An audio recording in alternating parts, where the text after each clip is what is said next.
Donc avec nous aujourd'hui, comme je disais, Mathieu Beaupré et Monsieur Laneuville. J'inviterai peut-être Monsieur Laneuville qui est avec nous à se présenter. Monsieur Laneuville, Oui, bonjour Carl. bonjour. Donc Oui, Monsieur, vous pouvez peut-être une brève introduction sur votre rôle au ministère des Affaires municipales. oui, alors je suis chargé de projet là, au Mamro et puis j'ai été un des concepteurs là, de cette stratégie québécoise de l'économie d'eau potable. Puis maintenant, je m'assure de la mise en œuvre là, avec Mathieu Beaupré à la direction des infrastructures à Québec. Et je suis également membre du réseau canadien sur la gestion efficace de l'eau municipale. Merci beaucoup, Monsieur Laneuville. Donc, à la toute fin, vous allez pouvoir poser vos questions. Monsieur Laneuville aussi qui pourra peut-être intervenir au besoin pendant la présentation. Donc, Monsieur Beaupré, je vous invite à faire une brève présentation de votre part. Alors bonjour, mon nom est Mathieu Beaupré, je suis chargé de projet à la direction de Québec. Je suis à l'équipe des programmes, donc je m'occupe là, de la région essentiellement de Côte-Nord, Basse-Côte-Nord. Donc c'est ça. Je vais présenter aujourd'hui la stratégie et puis le formulaire à l'usage de l'eau que Mathieu a conçu avec son équipe à Montréal. Et puis moi je suis le point chute à Québec là, pour la stratégie.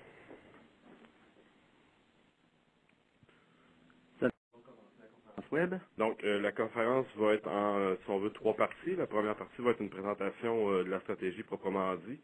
Et ensuite de ça, on va voir des saisies d'écran, là, une copie de la page web vous montrant où on peut aller chercher l'information, là, où aller chercher les formulaires.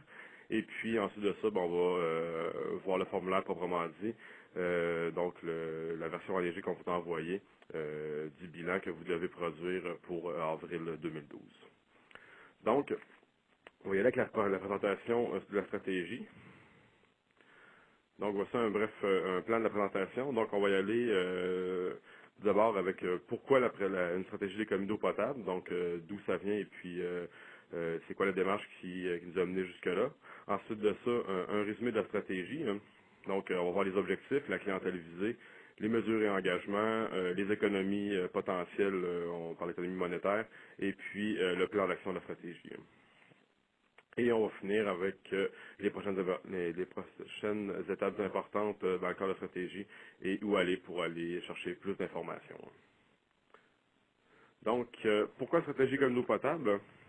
Donc, au Québec, les volumes d'eau produits par personne sont plus élevés de 35% par rapport à ceux au Canada, donc, et puis de 60% de plus que ceux à l'Ontario.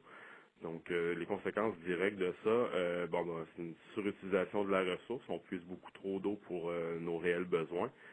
Donc, aussi la construction inutile d'équipements. Donc, on surdimensionne les équipements et puis on construit une nouvelle usine parce que les usines actuelles sont à pleine capacité. Donc, ils produisent de l'eau dont on n'utilise pas. Et puis aussi, il y a la hausse des coûts d'exploitation. L'eau qu'on perd par des fuites ou qui est surconsommée, il y a un coût engendré à ça, que ce soit en produits chimiques, en énergie ou en main-d'œuvre. Donc, ces coûts-là pourraient être évités. Donc, si on fait un bref retour sur le contexte, en 99-2000, il y avait eu la commission Beauchamp sur la gestion de l'eau au Québec. Suite aux recommandations, en 2002, le gouvernement a mis en place la politique nationale de l'eau. Hein.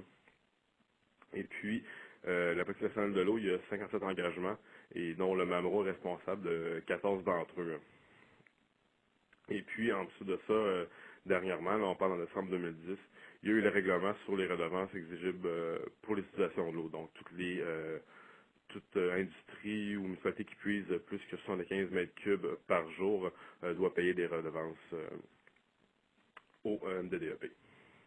Donc, si on y va avec quelques chiffres, donc, pour le résumé de la stratégie, donc, pour avril 2017, l'objectif est de réduire de 20% la quantité d'eau distribuée en moyenne par personne pour l'ensemble du Québec par rapport à l'année 2001. Donc, 2001, ça va être notre année de référence. Donc, au Québec, en 2001, on consommait, c'est-à-dire environ 777 litres par personne par jour, alors qu'au Canada, c'était 622. Donc, c'est notre objectif. Si on réduit de 20%, c'est l'objectif qu'on vise, c'est 622 litres par personne par jour. on reporte cette valeur-là de 2001, on la reporte en 2011.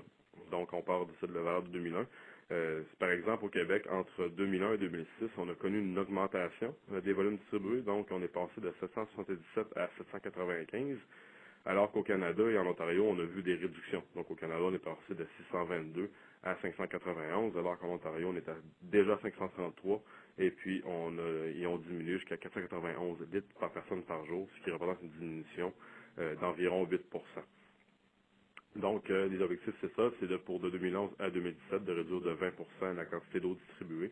En 2014, on va faire un état de situation, si on veut, le 1er avril. Et puis, l'objectif à ce moment-là va être d'avoir réduit de 10%, donc d'avoir fait le transit à mi-chemin pour notre objectif de 2017, donc de réduire à 700 litres par personne par jour en moyenne au Québec.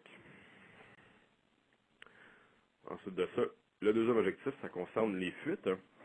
Donc, l'objectif pour 2017 est de réduire le taux de fuite à un maximum de 20% de l'eau distribuée. Donc, de toute l'eau qui est distribuée dans une municipalité, l'objectif va être d'avoir un taux de fuite qui est maximum 20%, donc du total distribué. Et puis aussi, donc c'est pas un ou, là, c'est donc les deux objectifs qu'il faut atteindre, c'est d'avoir un maximum 15 mètres cubes par kilomètre de conduite par jour. La clientèle visée par la stratégie, donc c'est toute municipalité qui détient un réseau de distribution d'eau potable. Donc si jamais vous avez des réseaux privés sur votre territoire, ça ne concerne pas ces réseaux-là, c'est seulement les réseaux dont vous êtes le propriétaire. Donc, ensuite de ça, en quoi consiste la stratégie? La stratégie, c'est 5 mesures s'adressant aux municipalités et puis 5 engagements gouvernementaux. Donc, à partir de 2012, donc je sais là, que la police peut être un peu petite sur votre page web, donc je pense que vous pourriez faire un zoom à ce moment-là. Donc, la mesure 1 aux municipalités, c'est à partir de 2012, c'est de produire un état de situation et un plan d'action, incluant une identification des mesures d'économie d'eau potable et une réglementation sur l'eau. Donc, ça, on va le voir, c'est l'état de situation et puis le plan d'action vont être produits à partir du formulaire qu'on va présenter plus tard. Ensuite de ça, toujours à partir de 2012, produire un bilan à l'usage de l'eau, mesurer l'eau distribuée et, si requis, instaurer un programme de détection de fuite. Donc, on va voir à qui s'adresse le programme de détection. Et puis ça va être encore là, ça va être tiré du formulaire Excel qu'on va vous présenter plus tard. Ensuite de ça, à partir de 2014, si les objectifs ne sont pas atteints, là on parle du 20% du volume, du 10% de volume d'eau distribuée, donc une réduction de 10% du volume total, du 20% de fuite et du 15 mètres cubes par kilomètre par jour. Les municipalités, si jamais c'est pour l'ensemble du Québec, là, on ne parle pas d'objectif par municipalité, c'est vraiment un objectif pour l'ensemble du Québec. Si ces objectifs ne sont pas atteints, on va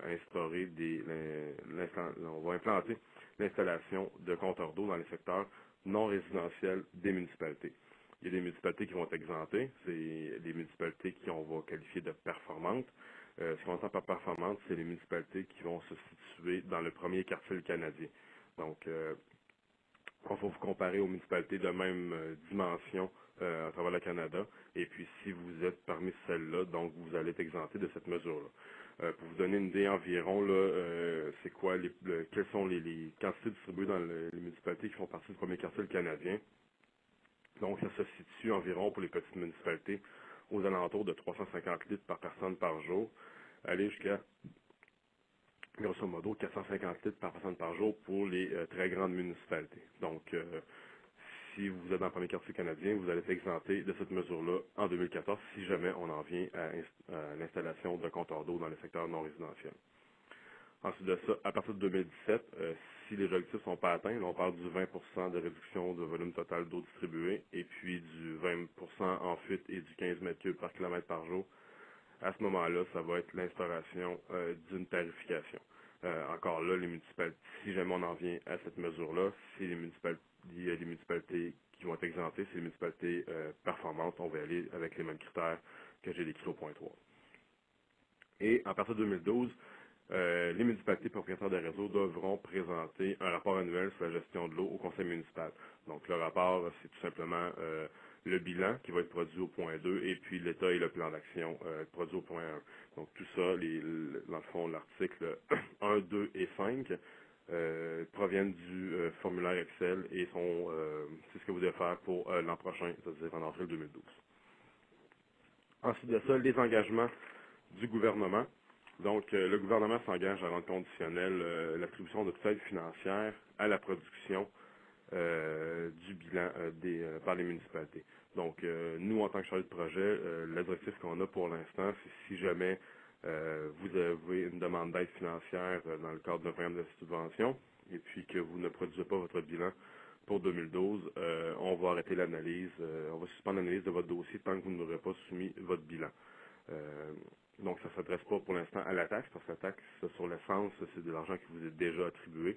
Donc, on parle vraiment pour les programmes de subvention. Ensuite de ça, il y a une révision du code de construction pour interdire l'installation de divers équipements qui surconsomment de l'eau. Il y a déjà des trucs qui ont été faits. Il y a des recommandations pour l'an prochain. On va voir la liste un peu plus tard dans la présentation. Ensuite de ça, il y a aussi instauré une politique d'économie d'eau potable dans les immeubles gouvernementaux et ceux du réseau de la santé et de l'éducation. Donc, à partir de l'an prochain, les institutions vont devoir produire des bilans à l'usage de l'eau, un peu comme on vous demande de faire à partir de cette année. Il va y avoir aussi la production de guides et d'outils afin d'accompagner les municipalités. Donc, il y en a déjà plusieurs sur le site web. Si jamais le besoin se fait sentir auprès des municipalités, on va en produire d'autres s'il y a des éléments spécifiques qui se font sentir. Et aussi, il va y avoir la mise en place d'un comité de suivi pour diffuser les résultats. Donc aussi, l'économie d'eau potable, on ne fait pas seulement ça pour la vertu. Il y a des économies en argent qui peuvent être attribuées à l'économie d'eau potable. Donc, on parle, si on en vient à une réduction de 20%, c'est sur 20 ans, on parle d'économie pour l'ensemble du Québec de l'ordre de 2 milliards. C'est des économies brutes, c'est pas des économies nettes. Il faut quand même des coûts liés à l'instauration de mesures pour réduire la consommation, mais en économie brute, on parle d'environ 2 milliards. 2 milliards, ça vient de deux chiffres, grosso modo. Ça vient de 1,3 milliard qui serait pour des coûts évités ou reportés, donc du surdimensionnement d'équipements ou la construction de nouvelles usines pour subvenir aux besoins en eau. Et puis, on parle aussi de 700 millions en frais reportés, donc pas en frais reportés, en frais variables. Donc, tout ce qui est lié à la production, que ce soit les produits chimiques, l'énergie ou la main-d'œuvre.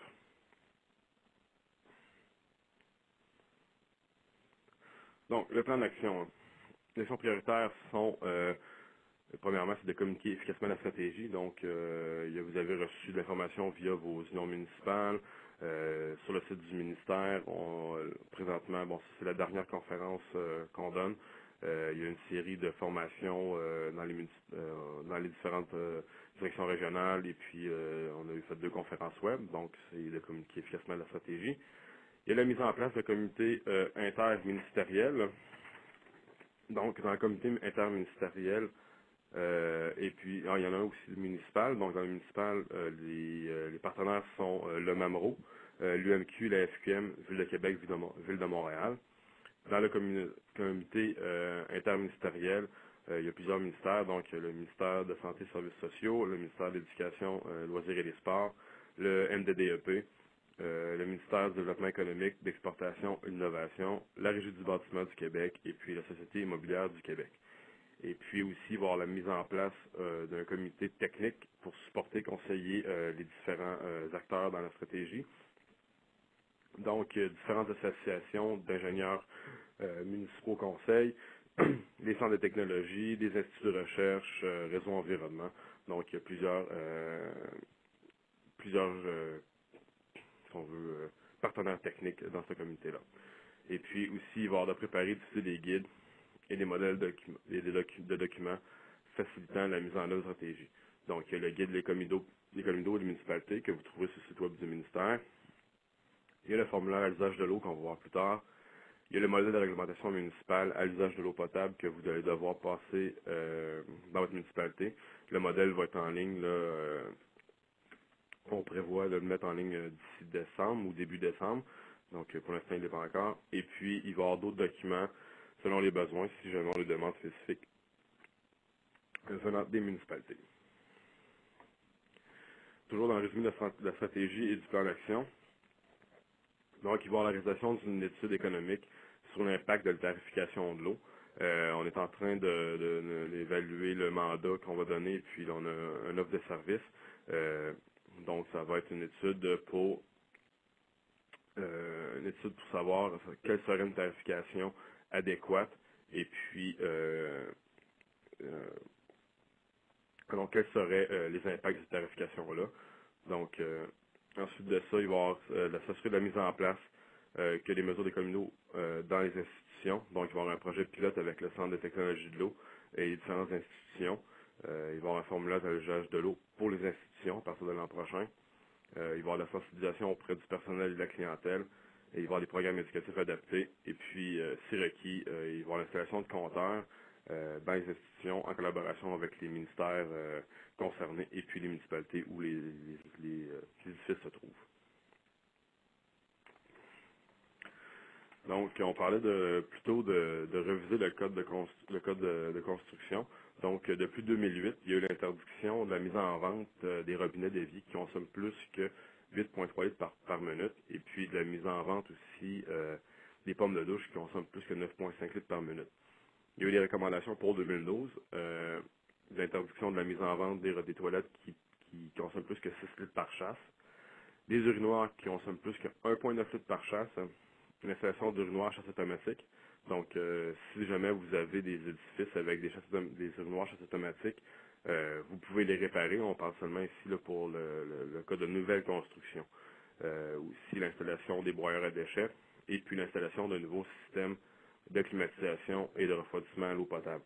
Encore là, si jamais des édifices sont équipés de ces systèmes-là, c'est permis de les entretenir. Nous, ce qui est recommandé, c'est de la mise en place de nouveaux systèmes.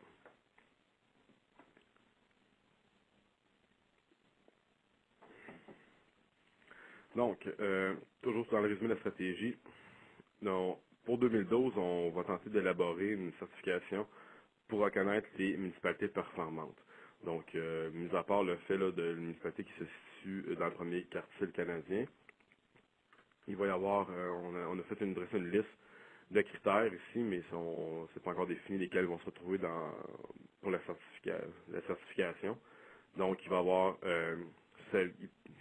parmi ceux qui possiblement vont être là. Donc, les municipalités qui font de la gestion efficace des ressources, les municipalités qui adoptent de bonnes pratiques, ceux qui adoptent de comportements éco-responsables et qui adoptent des politiques internes d'économie d'eau potable. Donc, nous, on va vous mettre une réglementation, mais s'il y a des municipalités qui vont au-delà de ça, ça pourrait faire partie de la certification et puis la qualité de la réalisation des bilans et du rapport annuel que vous devez nous soumettre. Donc, les prochaines étapes importantes. En août 2011, donc, c'est la diffusion du formulaire qui a été faite sur le site web du ministère. À partir de l'automne, donc, une formation conjointe entre le Mamoro et le MQFQM, donc sur l'utilisation du formulaire pour la stratégie d'économie d'eau potable. Donc, aujourd'hui, c'est la dernière formation qui est prévue, donc on a terminé notre tournée régionale. Ensuite de ça, de septembre 2011 à mars prochain, il va y avoir l'assistance technique. Donc, vous connaissez vos chargés de projet. Même si vous ne connaissez pas, appelez au ministère. On va vous transmettre, on va transférer votre appel à votre chargé de projet. Et puis, on va être là pour vous donner du support technique si vous avez des questions pour remplir le formulaire sur la stratégie. Et puis, avril 2012, ben là, c'est la date butoir pour transmettre le bilan à l'usage de l'eau au ministère. Et puis, en mai 2012, dépendamment de la qualité des données qu'on a reçues et puis du nombre de formulaires, on espère pouvoir publier les résultats pour l'ensemble du Québec là, pour les bilans d'eau. Donc, pour plus d'informations, vous pouvez consulter le site du ministère à mamro.gouv.qc.ca. Donc, sous l'onglet Grand dossier Stratégie québécoise d'économie d'eau potable. Ou sinon, vous pouvez suivre sur Facebook dans le groupe Autrement, c'est Mathieu Laneuville de Montréal là, qui s'occupe de faire la mise à jour de cette page web-là.